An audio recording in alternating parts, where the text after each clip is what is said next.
Thank you. Well, it's great to be back in Dade City and back at Simpson Lakes. We've done things here before. I know it's a very popular spot for weddings and other types of events, and it looks really, really good. So I want to thank Commissioner Simpson for hosting us. I also want to recognize we have the President of the Florida Senate, Ben Albritton, with us today, as well as his colleagues, Senators Truenow, Hooper, and they even let in Blaise Ingoglia. So thank you, guys. We also have the President of the Florida Farm Bureau, Jeb Smith, and I want to welcome him as well. And we've got a lot of great folks that are here for the bill that we're about to sign. Most of the people in this room know how important of a role agriculture plays in Florida's economy, but also in Florida's culture, particularly from the very beginning of our state all the way through. It's been the lifeblood for so many families and for so many of our citizens. Today, we're home to over 45,000 farms and ranches. That's over 10 million acres of farmland just in the state of Florida. We have a lot of really, really significant things that are produced here. I know, as many of you know, we count for over half of fresh tomatoes, nearly 40% of all bell pepper, 42% of grapefruit, and of course 1/3 of all oranges. I know there's been an issue. We've worked together on that for many, many years. But our floriculture sales account for 18% of the U.S. value, and that's over $1.16 billion for natural agriculture production. We have 140,000 jobs, and the total agriculture production for everything is over $11 billion.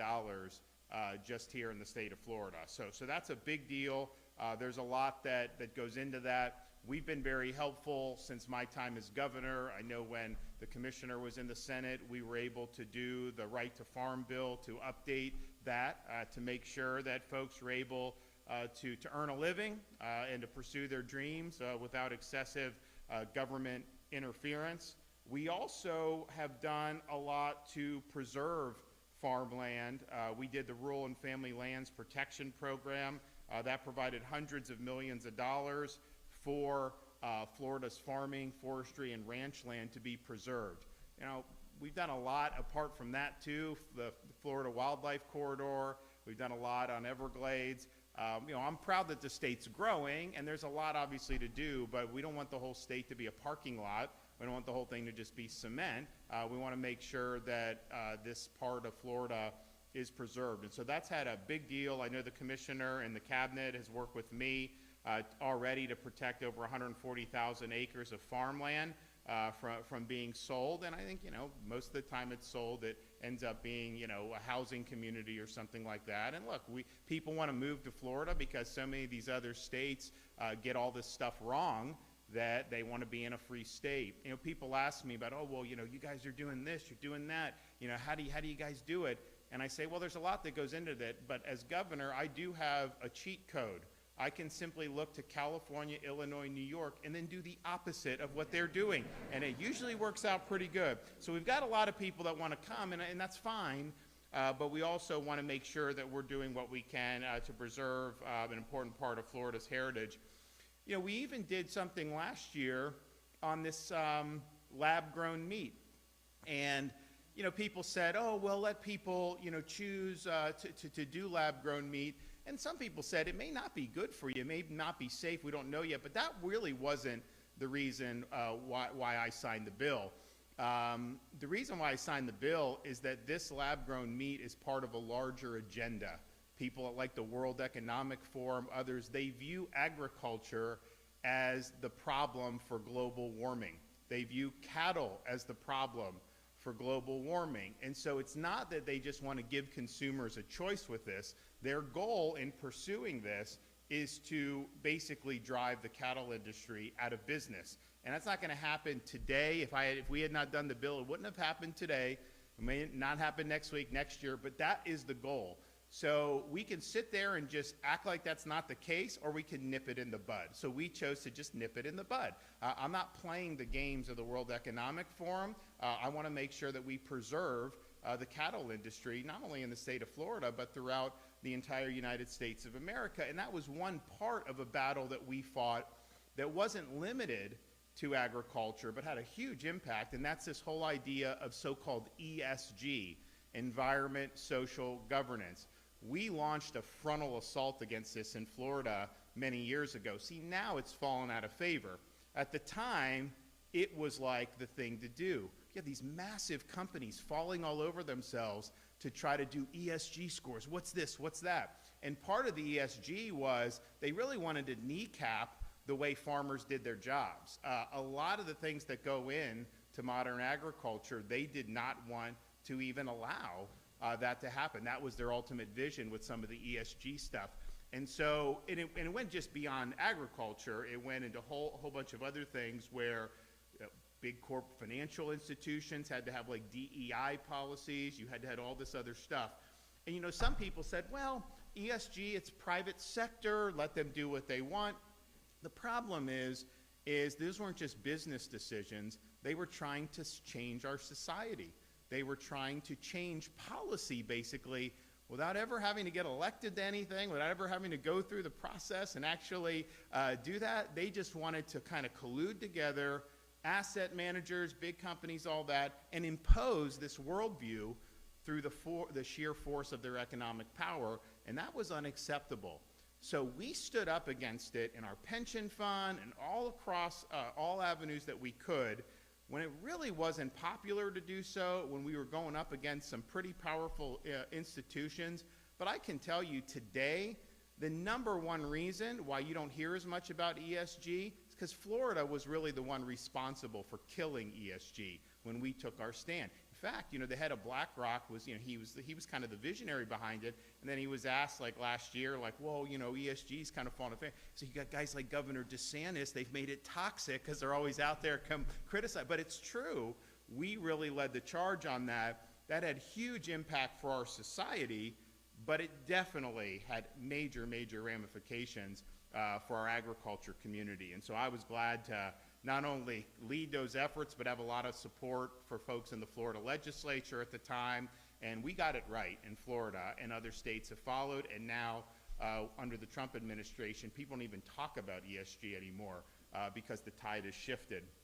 Another thing we've led on, and some other states are following, but we need more.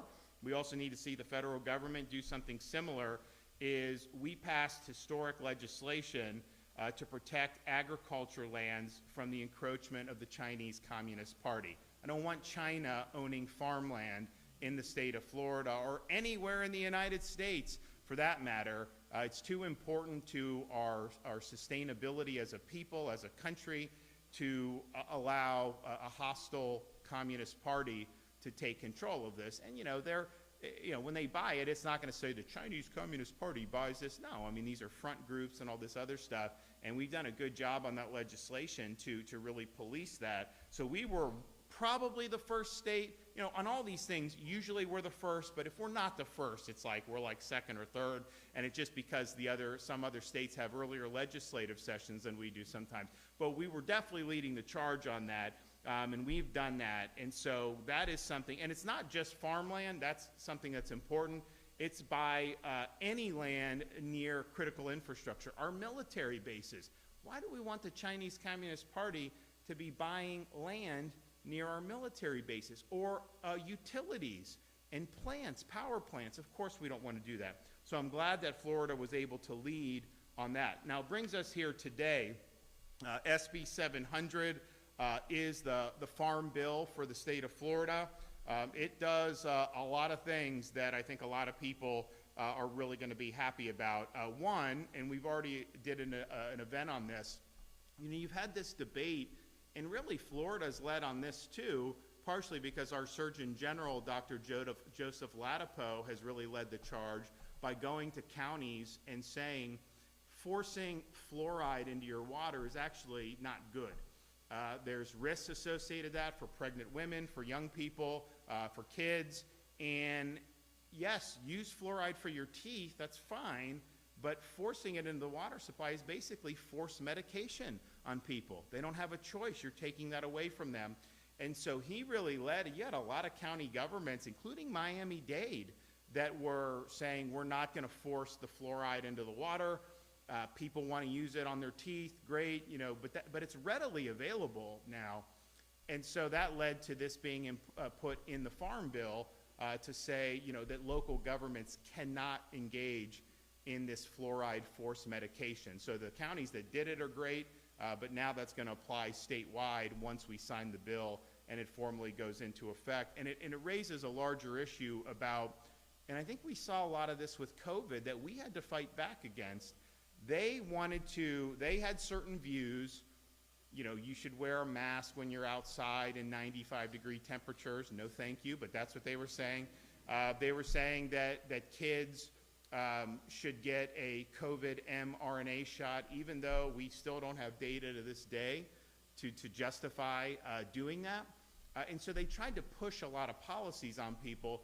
And I think what it is I think some of these people, they think that they know better for you than you do for yourself. They think because they have medical training or they have this, that they should just be able to decree how we live our lives. And that proved disastrous during COVID. I mean, a lot of the things they were advocating not only didn't work, they caused a lot of harm. I mean, just think, when we made sure that the schools were open, I got sued by the teachers union saying close the schools. We had all these people, Fauci was saying this is irresponsible and all this stuff. They'd have had these kids locked out for a year and a half. It was up to them. So we fought back against it. And I think this fluoride is a good example, because what they're basically saying is they're ignoring any studies that have shown that there could be issues if you're overexposed to this, particularly for pregnant women and for kids. But they say, well, it's good for your teeth, so we should just force it, and you shouldn't have a choice in that. We certainly now, in our society in 2025, we have the ability to deliver fluoride through toothpaste and mouth and all these other things. You don't got to force it and take away people's choices, but the whole crux of the issue is you should be able to make decisions on the basis of informed consent. So you should be able to take information, you should be able to talk to folks, your doctor, your friends, your family, whatever, on any of these issues, and then make an honest judgment about what you think's best for you and your family. Forcing this in the water supply is trying to take that away from people who may want to make a different decision rather than to have this in water. And honestly, this is a much bigger issue. I mean, the fluoride is kind of one touch point, but it's a much larger issue about how some of our physicians treat different patients. You know, there are places in this country where folks are denied medical treatment because they didn't get a flu shot or they didn't get an mRNA COVID booster. I mean, first of all, the COVID boosters, people still get COVID. The idea that that is like something that you should have negative consequences because you decide not to is ridiculous. And the flu shot, you know, I was in the Navy, they would force me to take these flu shots. And it's like, honestly, sometimes you have a negative reaction to it, right? And the data on it is not great. It's very underwhelming. And so to say that someone that may need medical attention, that you're not going to treat them because they haven't done this, that is not what informed consent is. That is saying if you don't do what they're telling you to do, you're going to have really serious negative consequences. Well, it's not a free choice at that point. And you even have some pediatricians, they will not take children as patients unless the children get all of these, like the COVID jab. And first of all, CDC put that on the immunization schedule, and we were opposed to it from day one because there wasn't data to support it. We were the first state in the country to recommend against mRNA shots for kids. And people would say, you know, we think it may be harmful for kids. We didn't even need to go into that debate because there was never data showing a benefit to kids. And so if there's no benefit shown through a clinical trial, then how are you even doing this? But that's what it's coming to in this country, where you're penalized for making a choice based on the available information. And I don't think that that's right. I know we extended some of our medical freedom protections this year with some of the legislation that was passed. But honestly, we need to do better in Florida. We need to make sure that parents are able to make choices without suffering consequences for rational decision and choices that they make. But I think this fluoride thing was important. We're leading the way on it. We got kudos from the HHS Secretary, RFK Jr., and I know a lot of people were happy to see that, and I think you're going to see a lot of states that are going to follow suit with that. So we stand for informed consent, and I think that's really, really important. This bill also builds off previous ESG discrimination prohibitions to include protections against discrimination based on certain environmental policies or artificial emission targets. You know, some of this stuff, and obviously it's on the decline with the Trump administration replacing the Biden administration, but it got to the point, you know, we rejected a lot of the Biden highway money, hundreds of millions of dollars, because in order to use it, I had to jump through these DEI hoops and these ESG hoops. They wanted us at the state of Florida to monitor your tailpipe emissions from your vehicles. I ain't doing that. I'm sorry. And so we sent it back to Elon Musk. And Elon is happy to take it. Biden's people, they didn't know how to take it back because no one had ever given up money back. But I think it's really important that we strengthen those ESG protections, and this does do that. And also, for the first time, this bill provides the state with the ability to return solar fields back into agricultural production, which, you know, this solar, look, first of all, I'm not opposed to solar, right? But, like, we shouldn't be doing Green New Deal policies where you're trying to put a thumb on the scale. Environmentally, people act like because there's no carbon emission from a solar panel, there's a lot that goes into producing those panels that they don't want to tell you about. But then what happens? It takes up massive pieces of property. It's not nice to look at, but then it really degrades the property. There's a lot of waste that's created. So I think transitioning some of this stuff back into production, I think that's going to be really, really positive for the state of Florida. And I can tell you, we did an energy bill 2 years ago or I think it was last year, where we basically said in Florida, our energy policy is not to stop global warming, because we can't, I mean, that's ideology. Our policy is about affordability and reliability. And that's important for consumers to have the most affordable options. And if you look, our utility rates in Florida are half of what they are in California. Now, I would like to pay, I think everyone would like to pay less always, but the reality is the states that have done the Green New Deal policies, the costs have gone up.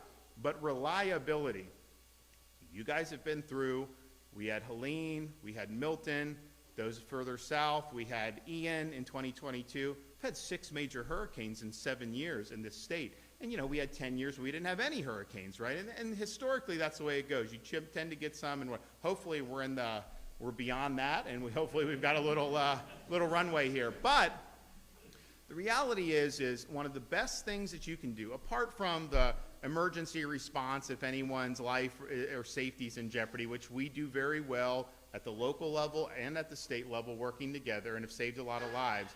But the best thing you can do is to make sure that the lights are on for everybody. If you get everybody's lights on, then everything else you have to do to recover from a hurricane becomes much simpler and much easier. Well, some of these policies around the country where you have to have a certain amount of solar and wind into the grid, well, what's that lead? It leads to blackouts. That's what it leads to. So Florida's been very reliable, and I'm really excited to do that. So I'm not against if people want to do solar, but I don't think we should subsidize it, and I don't think we should harm traditional energy, and especially Florida. We've had huge decrease in carbon emissions over the last 10 or 15 years, not because of solar, because of natural gas replacing coal. That's been a huge, huge thing, and that's been very, very reliable, so I appreciate it. This bill also strengthens our foreign influence laws by prohibiting charitable organizations from soliciting or receiving funds from hostile foreign countries of concern, and that includes the People's Republic of China, Russia, and Iran and Cuba. So I want to thank them for doing that. So we're happy to be able to do this. I think that you're going to see a lot of positive coming out of this. I know Senator Trunow was instrumental in doing it in the Senate, and I want to recognize him as well as Representatives Tuck and Danny Alvarez in the House for their diligent work delivering policies that hopefully will have a really positive benefit for Floridians now and in the future. And so with that, before we get to signing it, we're going to have some more comments, and so I'd like to invite up. We'll do one at a time. We'll do Simpson, Albritton, and then Jeb Smith, and so we'll start with the commissioner. Thank you, Governor, and thank you for being here today. This is at least 60 people that we were anticipating being here today. I really appreciate everyone coming and the interest on this bill. It's very important to agriculture. Not only agriculture, though, but consumers of the state of Florida. And just as a note, this is our third year in a row now we've gotten our Farm Bill signed, so we're very proud of that accomplishment also. And the governor mentioned it. In the last few years, we've done a lot of things like ban fake meat, ban foreign enemies from buying our ag land. But this year's bill is uniquely, I think, positioned over consumers and agriculture. The fluoride ban the governor mentioned, we learned all of these things during COVID, what governments are willing to do to our population. And I've said this several times, I've kind of regretted it. I was like, well, what's next? They're going to put Ozempic in our water, right? Because they know better than us. We should all lose a bunch of weight. And so anyways, we've banned that this year in the Farm Bill. We're very proud of that. All medications, water should hydrate, not medicate. We've been very clear on that. The ESG lending practices, the governor was one of the first to fight against that in this state. In the legislature, when I served in there, we did many bills fighting these efforts. But we've discovered that in agriculture, they're still in our lending standards. So this year, we are banning it from agriculture. We do not want to buy into the 2035 rules, the 2050 rules, because what their goal is really just to put us out of business. And so no small farmer could comply with these types of discrimination. So in this bill, it offers a lot of opportunities for us to not only sue but fine these organizations if they choose to use ESG lending practices. We also deal with drones in this bill. That's another one. After this bill is signed today, people will not be able to fly over your agricultural property and harass your livestock, your animals, your people without written consent of the farmer. Now, if you give them consent, they can certainly do that. Sportsmen, hunters, shooting ranges and things, they will not be able to harass those organizations without potentially spending some time in jail, which is something we have not had in the past. Protects food labeling, right? We have soy milk and almond milk and all of these things and things that they call meat that have nothing to do with milk or meat. If it's not grown on a hoof, you're not going to be able to call it meat. And if it's not out of an udder, you're not going to be able to call it milk. So we're very proud of that in this Farm Bill. Now, we've banded together. There are going to be multiple states around the country that are going to have to sign this, the Southeastern, to make this official, because we don't want people to have mislabeled food products, and we're not. This bill identifies that. We also protect our Second Amendment rights. A lot of people still get the concealed carry license, even though you're not required to in the free state of Florida. You don't have to get it, but if you do get it, before we had several loopholes that this bill is consolidating, which will make it much quicker for people to receive those permits. And the last thing I really wanted to mention about this, and I'm very proud of this, with our FFA and 4-H students. So when you think about what we've done in the last 3 years for those kids, 3 years ago we did a grant program in the legislature that said, if you're going to participate in the FFA, we will grant the dollars for parents, because a lot of parents wanted to participate, couldn't afford it. We went from 30,000 kids 3 years ago to over 60,000 kids today that are participating in FFA. We're very proud of that. And then we come to step 2 of that, is that then the school systems would not allow them to have an excused absence to participate in FFA and 4-H events. So last year, we said, you know what, we're not going to do that any longer. It is an excused absence, mandatory excused absence to participate in 4-H and FFA events. So checkbox number 2. And then this year, it's about zoning. Well, we would love to participate in FFA and 4-H, but our zoning won't allow us to build those type of facilities at our schools. This Farm Bill says that on an educational facility, you can build that infrastructure to help support agriculture. So we believe when this bill is signed that this is going to really unleash the full efforts of parents and children that want to participate in agriculture, FFA and 4-H. I was talking to the Federation of Fairs this morning. I said, get ready. In 2 or 3 years, when these barns go into these cities and communities where they currently can't have them, you're going to have a lot more FFA kids show up at your schools, a lot more 4-H kids show up at the schools. So we're very proud of what you're doing here today, Governor. You've been a champion on these issues. Our Senate President's here today. I know he's speaking next. We're very proud of the legislature. I was in the legislature. It was different then. We were saying yes or no to things. Today we're now begging. But the legislature has been very good to the Department of Agriculture and Consumer Services. Very proud to have the President here today.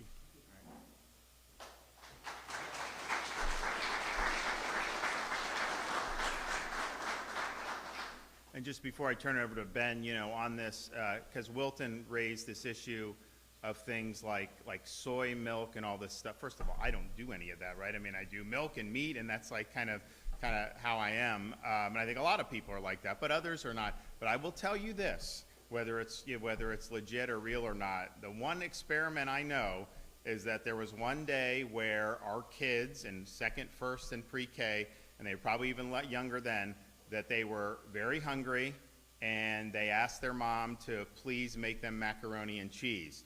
The problem is we didn't have any milk in the refrigerator. So the First Lady decided to use the soy milk to make the macaroni and cheese. Let's just say that did not go over well with our kids. And to this day, they still give my wife a little bit of you know what about the fact that she tried to do macaroni and cheese using soy milk. Ben? Hello, everyone. So, first of all, I want to thank you, Governor, for your support of Florida agriculture. You've been steadfast in all the efforts that you've brought through, and thank you for that. Commissioner Simpson, thank you very much, not just for your leadership in the agency today, but through the legislature. The list of your accomplishments are very, very long, something you should be proud of for sure. Jeb and Ed, Blaze, Keith, thank you very much for being here. Then I also want to thank you, Wilton, and Governor, for using all of my talking points. That's fantastic. I want to point something out to the people in this room. Yeah, that's true. I want to point something out to the people in this room and anybody that can see us out there through the cameras. The Great Seal of Florida has in God we trust. That's important, right? God is praiseworthy. I'm thankful to God for everybody in this room. When I look around here, I'm myself, I'm a fourth generation citrus grower, and I look around this room and what I see is a lot of folks here that are multi-generation farmers. It is part of the DNA of Florida. The governor mentioned that earlier, but it is absolutely part of the DNA of Florida. It is, quite frankly, I think the best part of Florida. Whether it was 1 acre or 10 million acres, Florida farmers bring a value that nobody else can bring. The resilience, you used the word resilience, Governor. Florida farmers are resilient. We don't know any better, right? Whether it be a storm or a disease, all we know is how do we get to the next crop? And the great news is back home, most everybody that I spend time with grows something for a living. Now, you can learn a lot from people that go through that exercise every day. And they understand the difficulties, but they also understand the successes and how good it is to be able to sell a steer or harvest a crop and be able to see sometimes years-long efforts produce something good for your family and the communities. So I applaud everybody here that grows something for a living, and anybody that can hear my voice out there. We are thankful to God for you. We are thankful that you are in the fight. The Florida Senate, I can tell you, for various reasons, but we are in the fight to support Florida agriculture. It is very, very important. One piece I will mention that was not part of this, that one piece y'all didn't take. Imagine a hurricane comes through, God forbid, right? And you have your family and you're trying to evacuate, and you are going down the road and you come to a gas station, or you're trying to just get out. Right? You come to a gas station, there's no power, right? Gas is in the tank, it's below the ground, but you can't have access to it. You come to the next one. Same thing, you're at a quarter tank in your own car. You can't get access to it. One of the things this bill does, and it's very important actually, there's a grant program that is built into this legislation that provides for access to funding to put switches, connect switches at these convenience stores. So when hurricane evacuation or when hurricane recovery is happening, those families will not have to search on and on and on and on trying to find gasoline just to keep their family safe and get out of harm's way. These switches will go a long way to making sure that we have generators are connected to these places and we'll have access to that gasoline.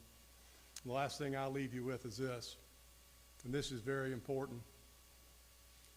Remember this: if you eat, you're involved in agriculture. Thank you.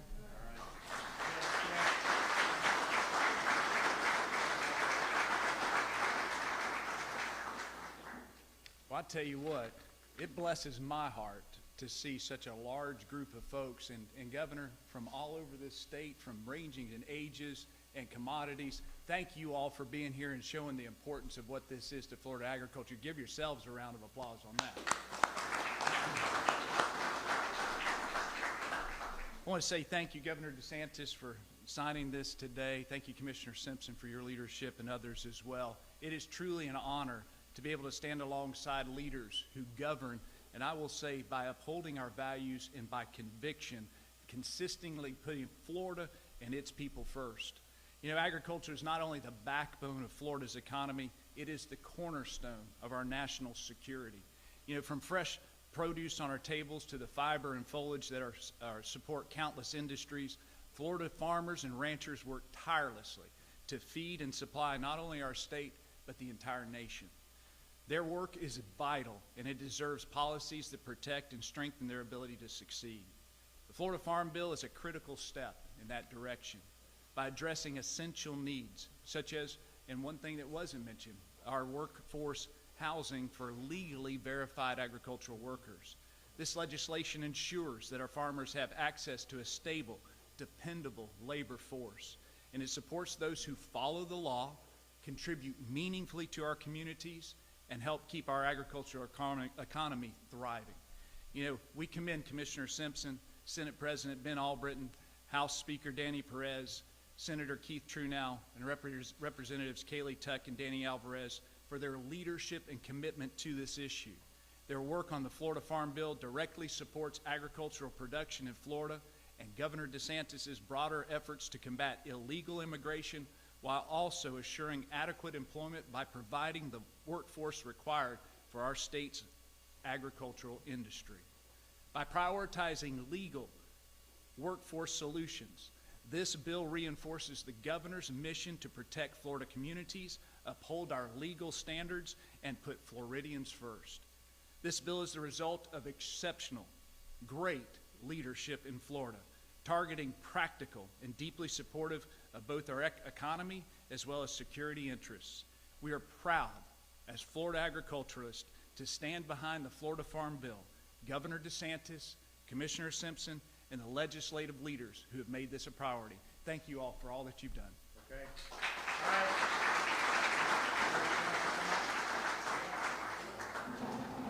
Gather around. All right. So today is, what's today? May what? 15th?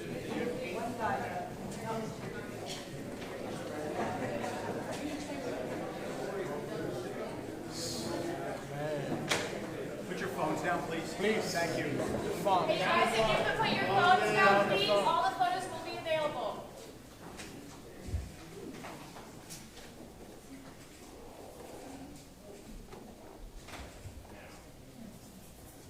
So I've got young kids. Who wants a pen? How young? You're maybe young enough. You're mature enough. You can handle permanent. Anyone else? Any kids out there in the audience? Do we have any more? Anyone want to bring something home for their kids? Okay, there you go.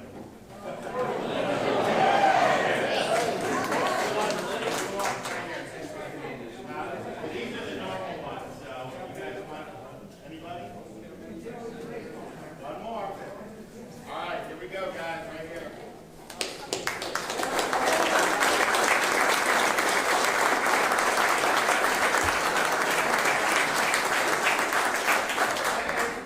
Good deal. Thanks, guys. Good job.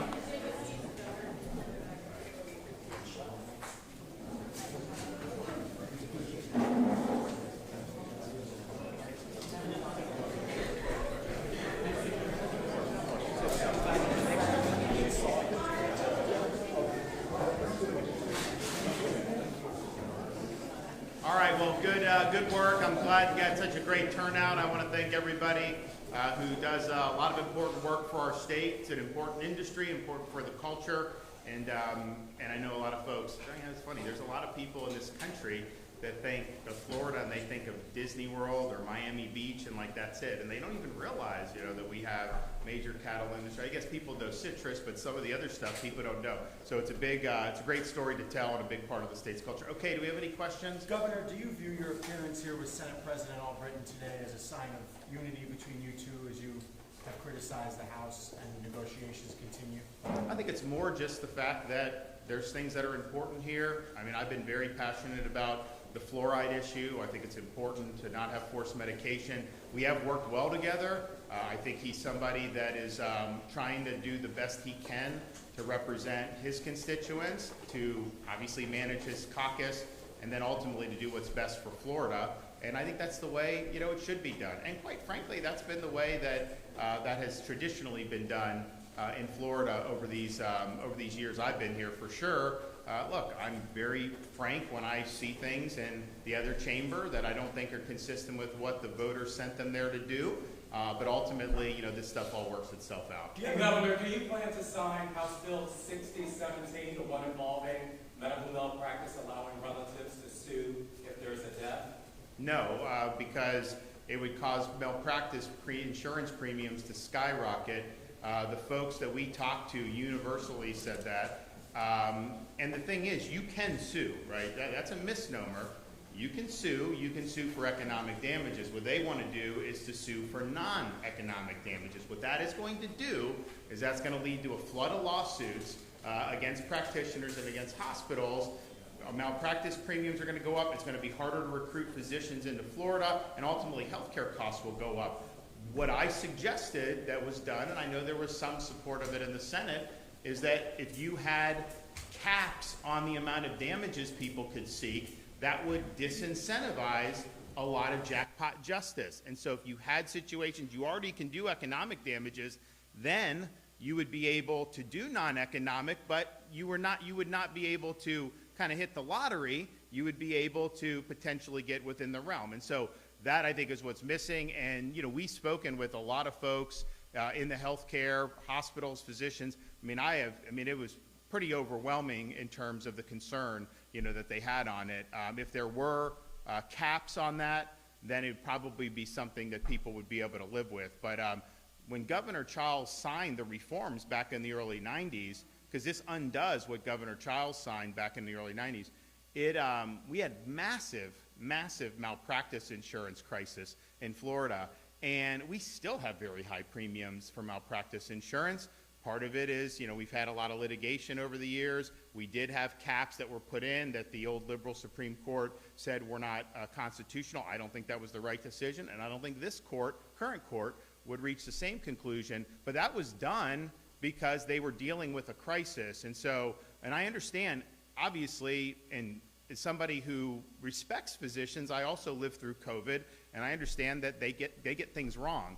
So I'm not opposed to holding them accountable for medical malpractice. To the contrary, I think you need to do that. And I know there have been people that have been victimized, have family members, and it's a really, really sad thing. But I also know you have to look at the global view. What is it going to do for the overall access to care, prices, the willingness of physicians to come here? And that was very clear to me in speaking with folks. Yes? Do you have a message for the family of Glenn Monagers who's being executed? Do I have a message for the victims' families? Yeah.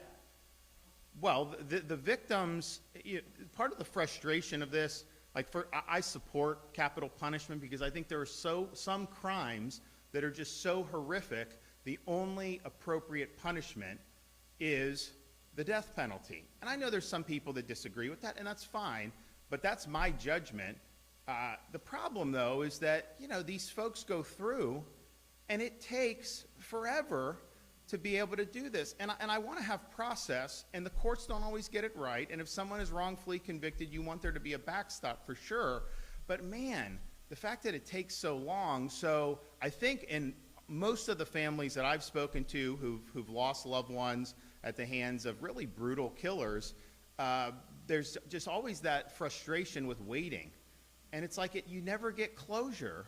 And so this can't bring their loved ones back but I think what it can do is at least provide some closure that this whole legal enterprise has come to a conclusion. They don't have to worry about something happening down the line. But it's, when you see these things across your desk, these are brutal, brutal crimes. And I'm not suggesting that, you know, some of the crimes that don't merit the death penalty aren't brutal too, because there's a lot of stuff. But this stuff is just overwhelmingly sadistic. It shocks your conscience.